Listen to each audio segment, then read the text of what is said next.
Hi guys, welcome back to my channel. Today I'm going to show you how you can get the welcome point and use the exchange player, and you got the 50 welcome point in this way. So what you need to do is tap this welcome to FC mobile banner, or you can tap the play button, go to the live events and tap welcome to FC mobile banner. As you can see, this is the Welcome to FC Mobile campaign of EA Sport FC Mobile 24.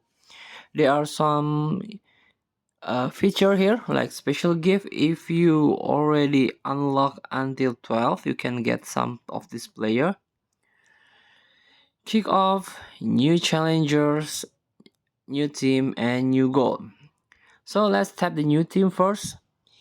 You need this welcome point to unlock the path and get this welcome attacker, welcome midfielder, welcome defender, and also some welcome player that contains 80 until 74 rate.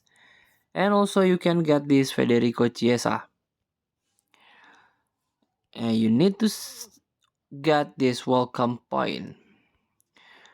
So there are some way like daily quest, and also you have to do this player exchange. Tap it, player exchange, and this one welcome point x50. Tap it. You need one only player that has a rating 75 until 94. Tap like this one. I've got the Williams, and tap the exchange, and I've got welcome point x50. So if you need some welcome point and have unused player, you can try this way. Thank you for watching. Don't forget to comment, like, and subscribe, and also click thanks button below. Enjoy the game.